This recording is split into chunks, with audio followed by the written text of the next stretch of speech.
Jimmy James ഇന്ന് രാവിലെ മുതൽ കണ്ടതാണ്. പുലർച്ചെ 6 മണിക്കൊക്കെ എൻ സുബ്രഹ്മണ്യത്തെ ചോദ്യം ചെയ്യാനായി പോലീസ് എത്തുകയാണ്. പിന്നെ അവിടെ ഒരു ഭയങ്കര കോലാഹലമാണ്. അത് കസ്റ്റഡിയിലേക്ക് നീങ്ങുന്നു. പിന്നെ നടന്ന പ്രതിഷേധങ്ങളൊക്കെ നമ്മൾ കണ്ടല്ലോ. അപ്പോൾ ആ രൂപത്തിലാണോ ഇതിനു മുമ്പുള്ള കേസുകളും നമ്മുടെ മുന്നിലുണ്ട്? ഇരട്ടത്താപ്പാണോ കേസുകൾ? നമ്മൾ കഴിഞ്ഞ കുറച്ച് ദിവസങ്ങളായി പല പല കേസുകൾ കാണുന്നു. അപ്പം സത്യത്തിൽ കേസുകൾ ഇരട്ടത്താപ്പൊന്നല്ല, പുലുവാല് പിടിക്കാനുള്ള 10 വഴികൾ, അല്ലെങ്കിൽ പുലുവാല് പിടിക്കാൻ ഇതാ ഒരു പഠന സഹായി, അങ്ങനെ എന്തെങ്കിലുമൊക്കെ വെച്ചു കൊടുക്കണം. സ്വയം പുലിവാല പിടിക്കാൻ. സ്വയം പുലിവാൽ അങ്ങനെയാണ്, സ്വയം പോയി ചെന്ന് ഒരു കാര്യമില്ലാതെ പോയി പിടിക്കുകയാണ്. അങ്ങനെ എന്തെങ്കിലും ഒരു തലക്കെട്ടാണ് ഇതിൽ ചേരുക. കാരണം തൊടുന്നതെല്ലാം അബദ്ധം, ചെയ്യുന്നതെല്ലാം കുളം. ഇതാണ് ഈ 2 വരിയിൽ ഈ കഴിഞ്ഞ ദിവസങ്ങളിലെ സർക്കാരിനെ കുറിച്ച് പറയാനുള്ളത്. സത്യത്തിൽ മുഖ്യമന്ത്രിയുടെ ഓഫീസ് ഞങ്ങളുടെ ഐശ്വര്യമെന്ന് KPCC ഓഫീസിൽ ബോർഡ് വെക്കേണ്ട അവസ്ഥയാണ്. ഇപ്പോൾ എൻ സുബ്രഹ്മണ്യൻ ചുളിവിൽ നേതാവ്, വലിയ നേതാവാണ് അദ്ദേഹം, സംസ്ഥാന നേതാവാണ്, വലിയ നേതാവുകയും ഇന്ന് രാവിലെ മുതൽ ഉച്ചവരെയുള്ള എയർ ടൈം സുഖമായി അവരെല്ലാവരും കൊണ്ടുപോവുകയും ഒരു തവണ കൂടി പോറ്റിയെ കേറ്റിയെ എന്ന പാട്ട് വീണ്ടും മാധ്യമങ്ങളെല്ലാം തുടർച്ചയായി പ്ലേ ചെയ്യുകയും ചെയ്തു. അവസാനം വിജയശ്രീലാളിതനായി സർക്കാരിനെ വെല്ലുവിളിച്ച് സുബ്രഹ്മണ്യൻ പുറത്തിറങ്ങി പോവുകയും ചെയ്തു. അതാണ് ഇതുകൊണ്ടുണ്ടായ ആകത്തുക. മുഖ്യമന്ത്രി പിണറായി വിജയൻ ഒരു പൊതുചടങ്ങിൽ, ഒരേ ഒരു പൊതുചടങ്ങിൽ പോറ്റിയെ കണ്ടതുകൊണ്ടോ, സോണിയാഗാന്ധിയുടെ ഓഫീസിൽ പോറ്റി 2 തവണ പോയതുകൊണ്ടോ അതൊരു വിഷയമല്ല എന്നുള്ളതാണ്, അതൊരു പ്രശ്നമല്ല എന്നുള്ളതാണ് ഞാൻ ഇന്നലെയും അത് പറഞ്ഞിരുന്നു. അതൊരു വിഷയമേ അല്ല, അതൊരു പ്രശ്നമല്ല. അതേസമയം ദേവസ്വം ബോർഡ് മന്ത്രി പലതവണ പോറ്റിയുമായി പലയിടത്ത് വെച്ച് കണ്ടതിൻ്റെ കഥകളും ചിത്രങ്ങളും വരുന്നുണ്ട്. അത് നമുക്ക് വേറെ എടുക്കണം. പക്ഷേ ഇത് രണ്ടും ഒരു വളരെ പ്രധാനപ്പെട്ട വ്യക്തികൾ, ശബരിമലയിലെ ഒരു പ്രധാനപ്പെട്ട വ്യക്തി എന്ന് സ്വയം നടിക്കുന്ന, അങ്ങനെ ഓപ്പറേറ്റ് ചെയ്യുന്ന ഒരാൾ, അപ്പോൾ ഇത്തരം സ്ഥലങ്ങളിലേക്ക് ഇടിച്ചു കയറാനൊക്കെ പറ്റും. അതൊക്കെ വളരെ സ്വാഭാവികമാണ്. അങ്ങനെ ഇടിച്ചു കയറുമ്പോൾ ആ ചിത്രങ്ങൾ വെച്ച് കഥകളും ഉണ്ടാവും. അതും നിങ്ങൾ പ്രതീക്ഷിക്കണം. ഒരു രാഷ്ട്രീയ നേതാവുമ്പോൾ ഇങ്ങനത്തെ ആരോപണങ്ങളൊക്കെ ഉണ്ടാകും. അത് അങ്ങോട്ടും ഇങ്ങോട്ടും ആരോപിക്കുക. ഇപ്പോൾ മുഖ്യമന്ത്രി പിണറായി വിജയൻ പോറ്റി എന്തുകൊണ്ടാണ് അവിടെ ഡൽഹിയിൽ സോണിയാഗാന്ധിയുടെ വീട്ടിൽ കയറിയതെന്ന് ചോദിക്കുമ്പോൾ അദ്ദേഹത്തിന് തന്നെ അറിയാം അതിന് വലിയ കാര്യമൊന്നുമില്ലെന്ന്. പക്ഷേ അതൊരു രാഷ്ട്രീയ ആരോപണമല്ല, കൗണ്ടർ അറ്റാക്കാണ്.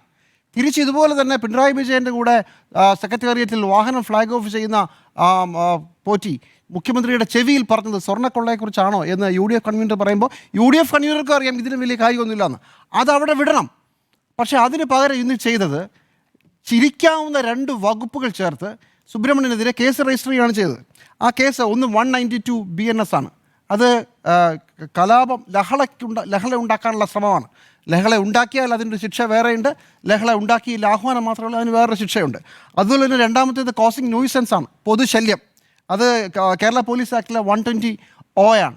ഈ 2 ആക്ട് വെച്ചിട്ട് മുഖ്യമന്ത്രിയും പോറ്റിയും തമ്മിൽ കണ്ടു എന്നുള്ള സത്യം, അവർ തമ്മിലൊരു പ്രത്യേക ഘട്ടത്തിൽ ഇങ്ങനെ അങ്ങോട്ടും ഇങ്ങോട്ടും കടന്നു പോകുന്നുള്ള സത്യം അവിടെ വെച്ച് ഒരു ഫോട്ടോ കൃത്രിമമായി ഉണ്ടാക്കുന്നു. അവിടെ പോറ്റി നാണിച്ച് ചിരിക്കുന്നു. മുഖ്യമന്ത്രിയുടെ ചിരി കുറച്ച് കൂട്ടിയിട്ടുണ്ട്. ഇതാണ് ആ ഫോട്ടോ.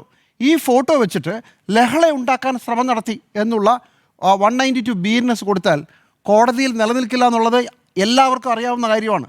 അതുപോലെ തന്നെയാണ് കോസിങ് നോയ്സൻസ് എന്ന് പറയുന്ന കേരള പോലീസ് ആക്ടിലെ മറ്റൊരു വകുപ്പ്.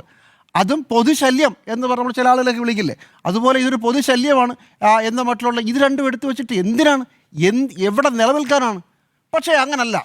ഇനി ഇത് മാത്രമല്ല, ഈ 2 വകുപ്പുകളിലും വളരെ പ്രധാനപ്പെട്ട കാര്യം, കേരള പോലീസിനും സർക്കാരിൻ്റെ നിയമ സംവിധാനത്തിനും അറിയാവുന്ന കാര്യമാണ്, ഇത് ബെയിലബിൾ ഒഫൻസാണ്. എന്ന് വെച്ചാൽ സ്റ്റേഷൻ ജാമ്യത്തിൽ വിട്ടയക്കാവുന്ന കേസാണ്. അങ്ങനെയാണെങ്കിൽ ഇയാൾക്ക് നോട്ടീസ് കൊടുക്കണം. ഈ നോട്ടീസ് കൊടുത്താൽ ആ നോട്ടീസ് അയക്ക് ചലഞ്ച് ചെയ്യാനും കോടതി പോകാനൊക്കെ അവകാശമുണ്ട്. ഇത് നോട്ടീസ് പോലും കൊടുത്തില്ല. നമ്മുടെ അറിവിൽ, നമ്മുടെ മാധ്യമങ്ങൾ റിപ്പോർട്ട് ചെയ്യുന്നതനുസരിച്ച് ഇതുവരെ ഈ 2 ബെയിലബിൾ ഒഫൻസിൽ നോട്ടീസ് പോലും കൊടുത്തിട്ടില്ല. അതും നിയമനത്തിൻ്റെ ലംഘനം. അപ്പോൾ പോലീസ് സത്യത്തിൽ വിചാരിച്ചത് ഇത് മൊഴിയെടുത്തിട്ട് പോകാമെന്നാണ്. അതുകൊണ്ടാണ് നോട്ടീസ് കൊടുക്കാത്തതെന്നാണ് നമുക്ക് മനസ്സിലാവേണ്ടത്. അപ്പോൾ ഇയാളുടെ സുബ്രഹ്മണ്യത്തിൻ്റെ വീട്ടിലെത്തുന്നത് വരെ ഇത് അറസ്റ്റിനൊരു പരിപാടിയേ ഉണ്ടായിരുന്നില്ല. അവിടെ ചെന്ന് കഴിഞ്ഞപ്പോൾ പ്ലാൻ മാറുന്നു.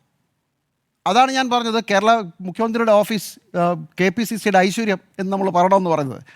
എന്നിട്ട് അവിടെ വെച്ചിട്ട് ഒരു ഫോൺ വരുന്നത് പറഞ്ഞു, എന്തായാലും നിങ്ങളെ ഞങ്ങൾ പോലീസ് സ്റ്റേഷനിലേക്ക് കൊണ്ടുപോകാൻ പറ്റില്ല.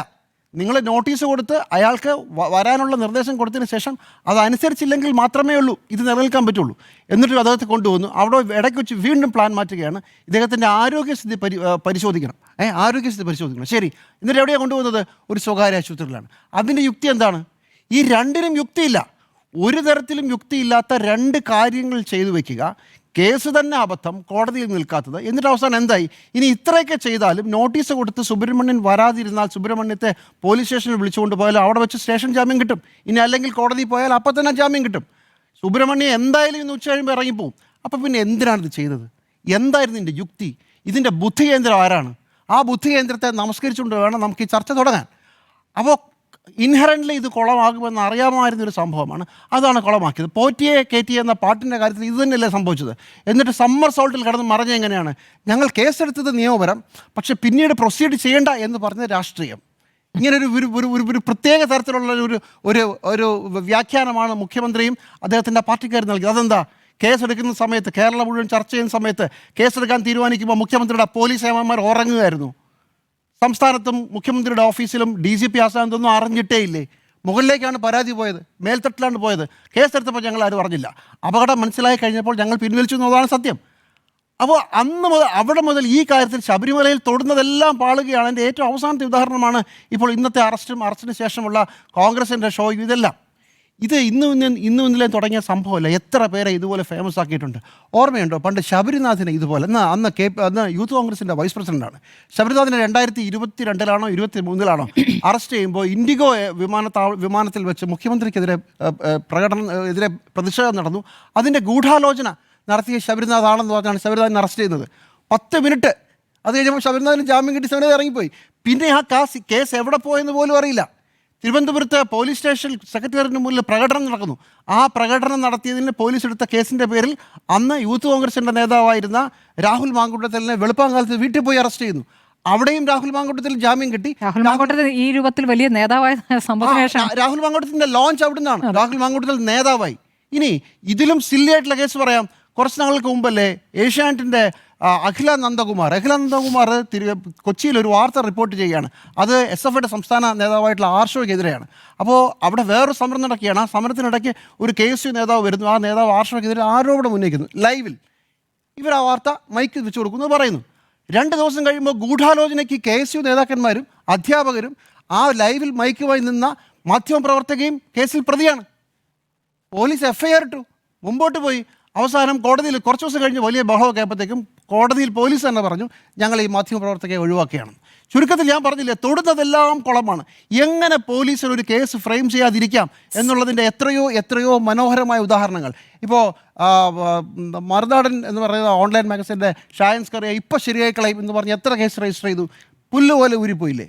അതിനുശേഷം എത്രയോ കേസുകൾ അറസ്റ്റ് ചെയ്ത് ജയിലിൽ ഇടേണ്ടവരാണെങ്കിലും അറസ്റ്റ് ചെയ്യാൻ പാടില്ലാത്തവരാണെങ്കിലും ഒരു തരത്തിലുള്ള സെൻസിബിലിറ്റിയും ഇല്ലാതെ കേസ് കൈകാര്യം ചെയ്തുകൊണ്ടേയിരിക്കുകയാണ് കേരള പോലീസ്. അതിൻ്റെ തലപ്പത്ത് മുഖ്യമന്ത്രിയാണ്. ഈ ശബരിമല കേസിൽ കൺട്രോൾ പോയ സർക്കാർ സംവിധാനം എന്തൊക്കെയോ ചെയ്തു കൂട്ടുകയാണ്. ആർക്കൊക്കെയോ ഏതൊക്കെയോ ചങ്ങലയുടെ കണ്ണികൾക്ക് ഭ്രാന്താണ്. ഏത് ചങ്ങലക്കാണെന്ന് നമുക്കറിയില്ല. പക്ഷേ പോലീസ് സംവിധാനത്തിലെ, സർക്കാർ സംവിധാനത്തിലെ ചങ്ങലയ്ക്ക് ഭ്രാന്ത് പിടിച്ചിരിക്കുന്നു. ഈ തെരഞ്ഞെടുപ്പിന് ശേഷം പ്രത്യേകിച്ച് ഇതിനു മുമ്പും ചെയ്തിട്ടുണ്ട്. ഇപ്പോൾ അതിൻ്റെ 2ാം ഭാഗമാണ്. ഞാൻ പറഞ്ഞു നേരത്തെ ഒരു മാധ്യമപ്രവർത്തകർക്കെതിരെ കേസെടുത്തത് ഒന്നല്ല കേട്ടോ, പല മാധ്യമപ്രവർത്തകർക്കെതിരെ കേസെടുത്തിട്ടുണ്ട്. ഞാൻ ഒരു ഉദാഹരണം മാത്രമാണ് പറഞ്ഞത്. അതിൻ്റെ 2ാം ഘട്ടം തുടങ്ങുകയാണ്. തൊടുന്നതിനെല്ലാം പാട്ടുണ്ടോ, ശരി കേസെടുത്തേരെ, അവനെല്ലാം പിടിച്ച് നമുക്ക് ചോദ്യം ചെയ്യാമെന്ന് പറയുക. കുറച്ച് കഴിയുമ്പോൾ 2 ദിവസം കഴിയുമ്പോൾ അത് ചെയ്യരുത്, അബദ്ധമാണെന്ന് പറയുമ്പോൾ അബദ്ധത്തിൽ നിന്ന് പിന്മാറുക. അതിനുശേഷം ഒരു AI ചിത്രം പോസ്റ്റ് ചെയ്തതുമായി ബന്ധപ്പെട്ട് വളരെ പെട്ടെന്ന് തന്നെ കേസെടുക്കുക. അപ്പം തിരിച്ചൊരു ചോദ്യം ഇന്ന് കോൺഗ്രസ് പ്രവർത്തകർ ചോദിച്ചു, കോൺഗ്രസ് നേതാക്കൾ ചോദിച്ചു, രാജീവ് ചന്ദ്രശേഖരനെതിരെ എന്താ കേസെടുക്കാത്തത്? ആ ചിത്രത്തിൽ അതും AI ആണ്. ഇത്രയും ചിരിച്ചിട്ടില്ല. പക്ഷേ മുഖ്യമന്ത്രിയും പോറ്റിയും അടുത്തടുത്തല്ല നിൽക്കുന്നത്. പക്ഷേ രാജീവ് ചന്ദ്രശേഖർ പോസ്റ്റ് ചെയ്ത FB പോസ്റ്റിനകത്ത് അവർ രണ്ടുപേരും അടുത്തടുത്താണ്. അതെന്താ നിങ്ങൾ അപ്പം എന്താ പിടിക്കാത്തത്? അത് നവംബർ 29-ാം തീയതിയാണ്. ഒരു മാസം പോലും ആയിട്ടില്ല. അതിന് കേസെടുത്തിട്ടില്ല. അപ്പം അതിനെന്ത് ന്യായം പറയും? അപ്പം കോൺഗ്രസ് ആരോപിക്കുന്നു നിങ്ങൾക്ക് കോൺഗ്രസ് പിന്നെ പൂട്ടാൻ വേണ്ടി BJPയും CPM ഒരുമിച്ച് കളിക്കുന്ന നാടകമാണ്. വൈകുന്നേരം ഇപ്പം ആര് പെട്ടു? CPM ഒരു കാരണവശാലും ഊരാൻ പറ്റാത്ത കുടുക്കിലേക്ക് പെടുകയാണ്. അല്പം മുമ്പ് നമ്മുടെ ശ്രുതിയുടെ ഷോയിലല്ലേ VPP മുസ്തഫ സാഷ്ടാംഗം കമന്ന് വീണത്? VPP മുസ്തഫയുടെ ഫേസ്ബുക്ക് പോസ്റ്റ് സോണിയാഗാന്ധിയും പോറ്റിയും തമ്മിൽ നിൽക്കുന്ന ഫോട്ടോ AI വീഡിയോ ആക്കി മാറ്റി സോണിയാഗാന്ധി ചിരിക്കുന്ന, പോറ്റിയും ചിരിക്കുന്ന ഒരു വീഡിയോ ആയി മാറ്റി. അത് പോസ്റ്റ് ചെയ്തിട്ട് കുറച്ച് ദിവസമായി. ഒരു വരി ഉണ്ടായിരുന്നു മുസ്തഫയ്ക്ക് മറുപടി? ഒരു വാക്ക് ഒന്നുമില്ല. എന്നെ പഠിപ്പിക്കാൻ വരരുത് ഇടയ്ക്കിടയ്ക്ക് പറഞ്ഞതേ ഉള്ളൂ.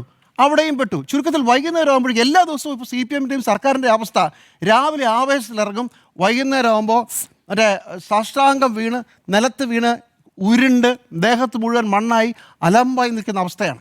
രാഷ്ട്രീയമായി തിരിച്ചടിയാണ്. നിങ്ങൾ അധികാര ദുർവിനിയോഗം ചെയ്യുന്നു എന്നുള്ള വേറൊരു ആരോപണമുണ്ട്.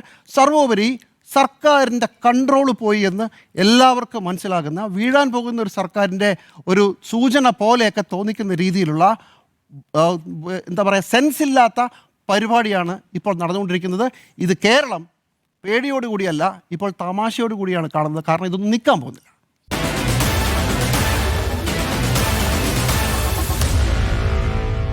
Meet the editors.